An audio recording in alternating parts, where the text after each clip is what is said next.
At the end of this week, we will know the champion for every single conference tournament, and with the Power 5 tournaments officially tipping off this week, I'm going to be releasing my predictions for each conference over the next few days. And today, we're going to start it off with the Big Ten Conference, but before we get into it, if you enjoy the content, please consider dropping a like on the video and subscribing to the channel, and stay tuned for more March Madness content. But now, let's jump into it. All right, so jumping into the first round of the Big Ten tournament, we have Oregon taking on Maryland, and these are two teams that definitely didn't live up to the expectations that anyone had for them this season.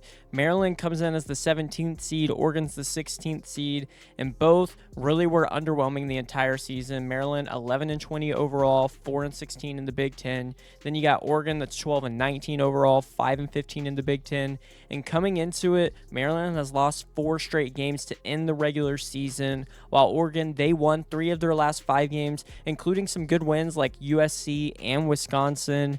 You got key players like Nate Biddle, Kwame Evans for the Ducks, and then for Maryland, it's really Solomon Washington and then freshman guard Darius Adams. And in their previous matchup, Oregon absolutely dominated on the interior. Nate Biddle and Kwame Evans were huge for them, combined for 28 points in that one.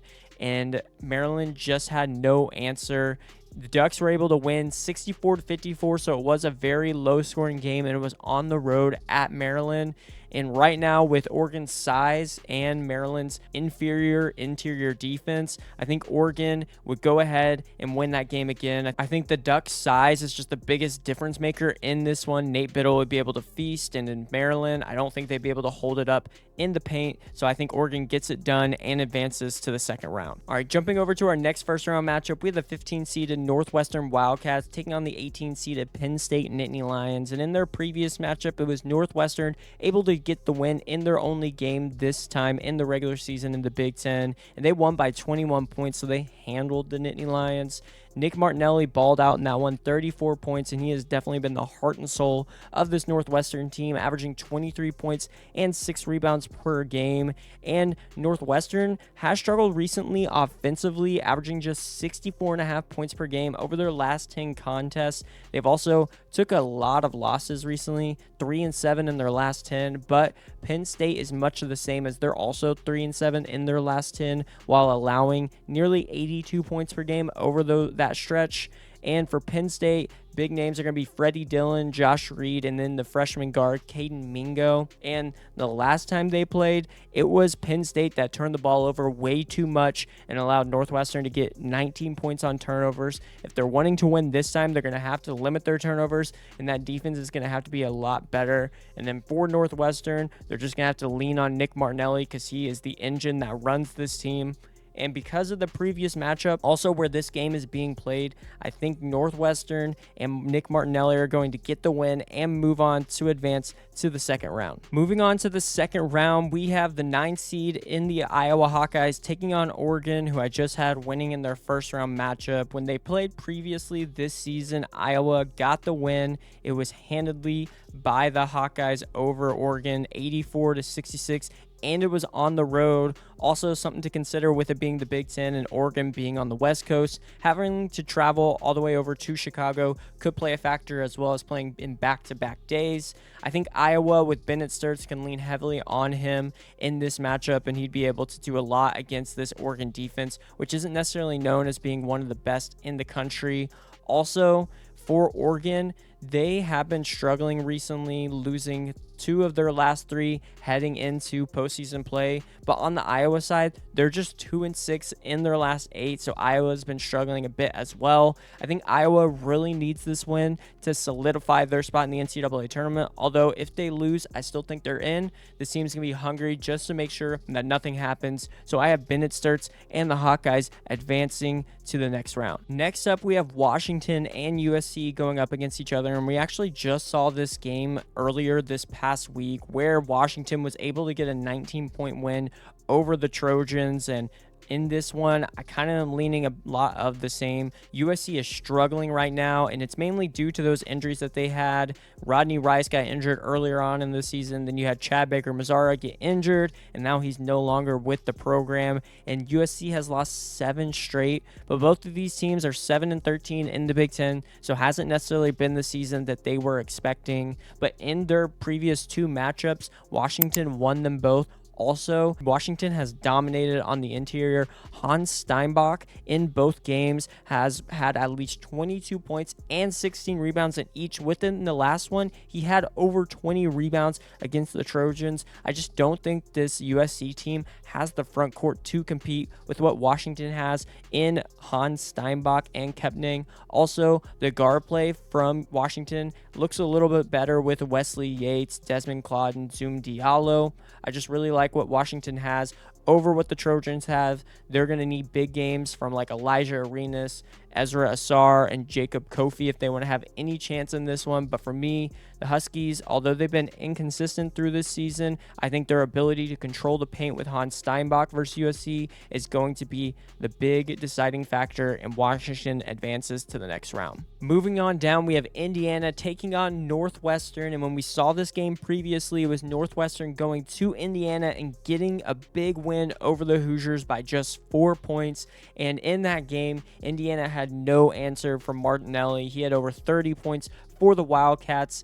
And looking at their lineup, I just don't know who's going to be able to stop him. You're going to have to put a guy like Sam Alexis or Reed Bailey on Martinelli, and I think he's able to do whatever he wants against those two. Tucker DeVries isn't necessarily known for his defense either. But then on the Indiana side, you obviously have good offensive players in Tatum Conway. We know what Tucker DeVries can do for them as well. I think this would be a really close matchup, but I think the combination of what we've seen previously where Northwestern went on the road and beat Indiana, and then also this being somewhat of a home game for Northwestern being in Chicago, I like what I see from the Wildcats in their previous matchup. I'm going to be picking them again, so give me Northwestern to advance once again, and now in the 3rd round of the Big Ten tournament. And then in our last 2nd round matchup, we have Minnesota as the 11 seed going up against Rutgers as the 14 seed, and both of these teams have had an up and down year. Rutgers 13-18 overall, 6-14 in the Big Ten, with Minnesota being 15-16 overall and 8-12 in the Big Ten, and Nico Medved's first season with the Gophers. In their previous matchup, it was Minnesota getting the win against Rutgers by 19 points. And entering the tournament, Minnesota has actually won 4 of their last 6 games. And Rutgers, they've won 4 of their last 7 games, but all 4 of those wins came against some of the most inferior opponents in the Big Ten, being Penn State and Maryland.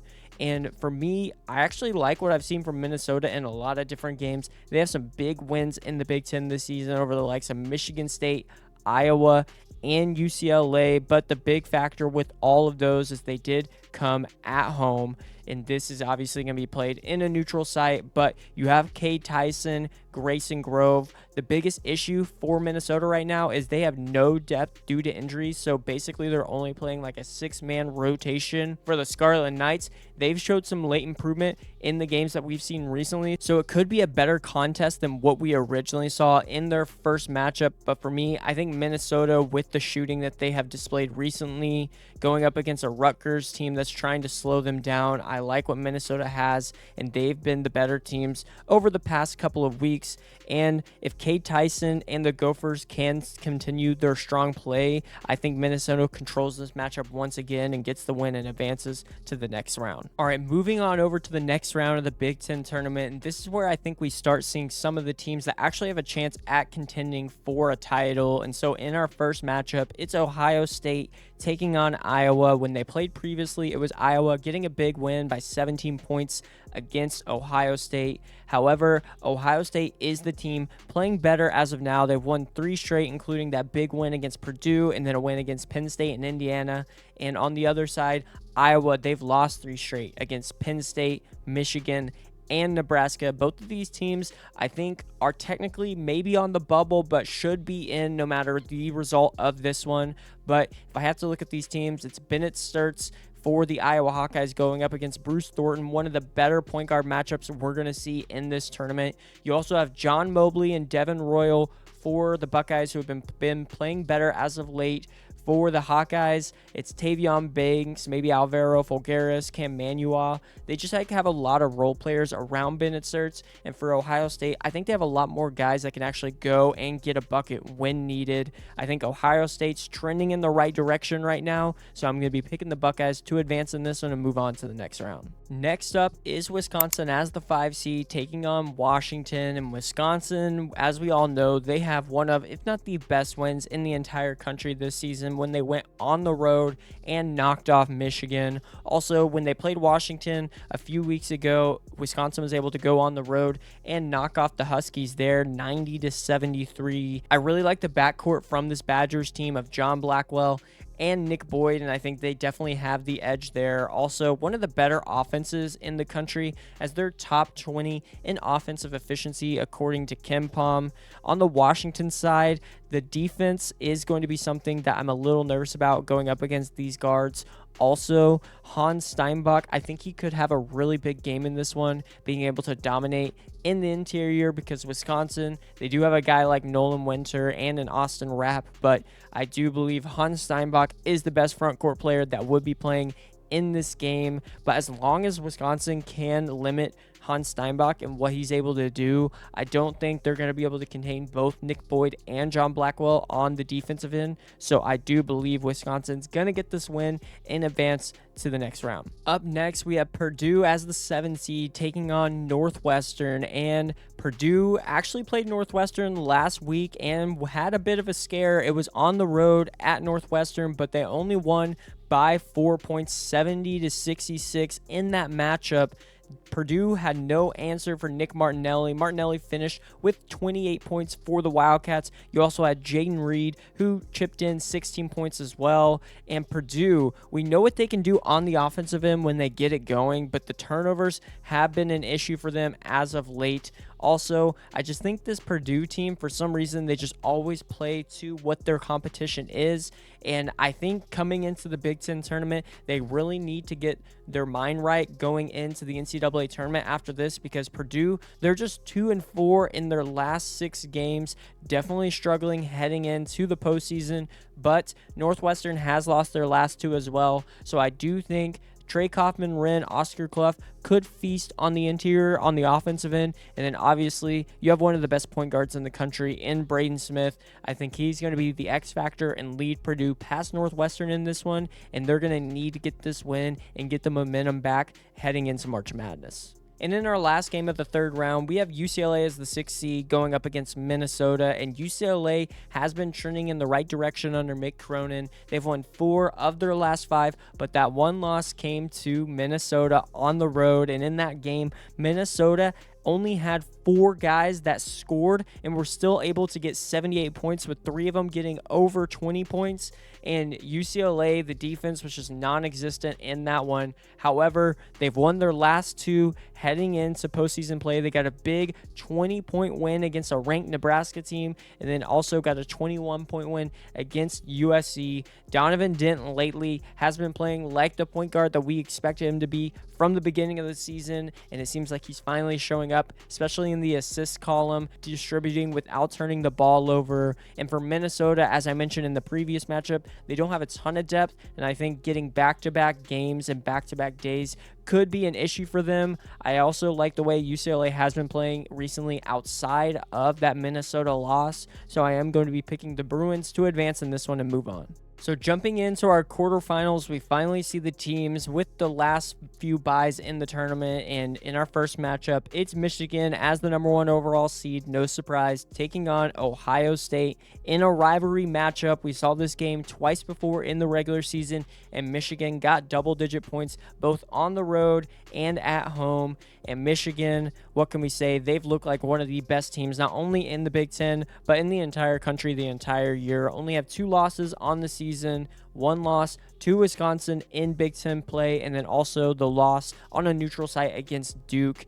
And Ohio State, they've been up and down for a majority of the season, especially in Big Ten play, but have turned it around as of late, winning 3 straight, heading in to the Big Ten tournament. I do think this would be a more competitive matchup than what we've seen previously. I think Ohio State actually might have an edge in the guard position with Bruce Thornton and John Mobley. And for Michigan, they do have the injury to LJ Kaysen, which could hurt. So it's really going to be Elliot Cadeau, Trey McKinney, and Amari Burnett in the backcourt for them. But obviously, we know what Michigan has in the front court with Yaxel Lindenborg, who, by the way, has been playing phenomenally as of late. Definitely locked up Big Ten Player of the Year to me with his performance against Michigan State. I don't think he's going to let this team lose in the first round that they play in the Big Ten tournament. So I have Michigan advancing and beating Ohio State once again. Next is Illinois taking on Wisconsin. And the last time we saw this matchup in the regular season was Wisconsin going on the road and beating Illinois by 2 points in overtime. And I think this matchup will be much of the same in terms of how competitive this game will be. You have 2 elite offenses, both top 20 in offensive efficiency, going at them. Obviously, you have the freshman phenom from Illinois and Keaton Wagler going up against the dynamic backcourt of Nick Boyd and John Blackwell. For this one, I do think Illinois will have a bit more because in their previous matchup, Kylan Boswell was not available. This team is just now getting healthy, getting everyone back. They were 4-4 in their last 8 games, so not the best, but they've won 2 in a row heading into the postseason. And I do think Illinois' offense is going to click once again. And so I have the Illini winning this one, getting past Wisconsin, but I think it's going to be really close in the matchup. But I do believe the front court of Illinois is finally going to step up, which is something we've been asking for them. And on the defensive end, they just got to hold on a bit more and get the win over the Badgers. Now we have Nebraska taking on Purdue. And for Purdue, although they haven't had any of the top tier wins in the Big Ten, this is one of them that they did get because they beat Nebraska 80-77 in overtime at Nebraska early on in February. And I think this would be another great matchup. Nebraska's defense is going to be the big talking point of this one because if they can limit Purdue's offense, then I do think Nebraska's offense is a bit better than what Purdue does on the defensive end. But that's going to be the biggest question of if you never know with Purdue, if they're shooting the ball extremely well, it's going to be hard to beat them. But this is going to be played on a neutral site. You obviously have Braden Smith and Trey Kaufman-Renn as the 2 best players for the Purdue Boilermakers going up against Rink Mass and Bryce Stanford, who continues to shoot the lights out of the ball for the Nebraska Cornhuskers. One thing I do worry about a little bit is Braden Frager. If you've seen around social media, it seems like he might be a little out of it in terms of this Nebraska team right now, so I don't necessarily know how many minutes he's going to play. It's really wavered throughout the season, but I do think if he can come in and focus, he could be a big spot and big part of this Nebraska team in the postseason. But I'm actually going to be picking Purdue. I just think too much that Purdue needs this win more than Nebraska with what their season has turned out to be, especially later on in the year. And I think Purdue's going to be motivated to play well in the Big Ten tournament. So I have the Boilermakers winning and advancing in this one. And in our last matchup of the quarterfinals, we have Michigan State as our 3 seed taking on UCLA. And to me personally, outside of the Michigan Wolverines, I think Michigan State is probably the next best team in the Big Ten right now in the way that they have been playing. Before their loss to Michigan in their regular season finale, they were on a 5-game winning streak, including a win over UCLA by 23 points. You got UCLA having to travel. This is going to be their 2nd game in back-to-back days. I think that Michigan State would be able to capitalize on it. In their previous game, Jeremy Fears, Cohen Carr, and Carson Cooper all were in double figures, and Jeremy Fears Jr. did have a double with 16 points and 10 assists. However, Donovan Dent didn't have his best game, so I do think if Donovan Dent plays like he has been recently, this could be a different story and UCLA could make it closer, but I'm still going with Michigan State. What they've shown so far and what they showed in that previous matchup is just too much for me to pass up on, so I have the Spartans advancing to the semifinals.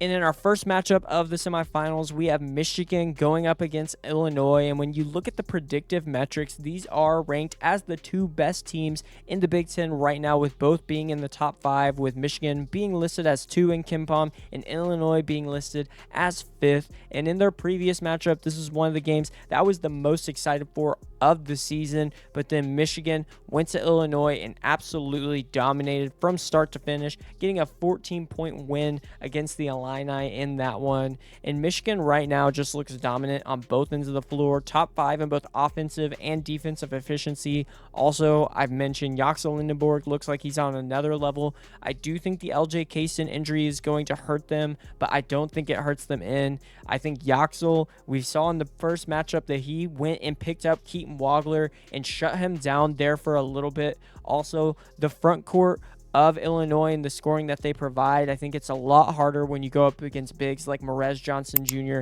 and Ade Mara. And as long as this Michigan backcourt can just do enough to put guys in position and hit their open shots, I think Michigan is too much and advances in this one to the finals. And then in our next matchup of the semifinals, it's the Michigan State Spartans going up against the Purdue Boilermakers. And these are two of the other top teams in predictive metrics for KenPom, as both of them are still in the top 10.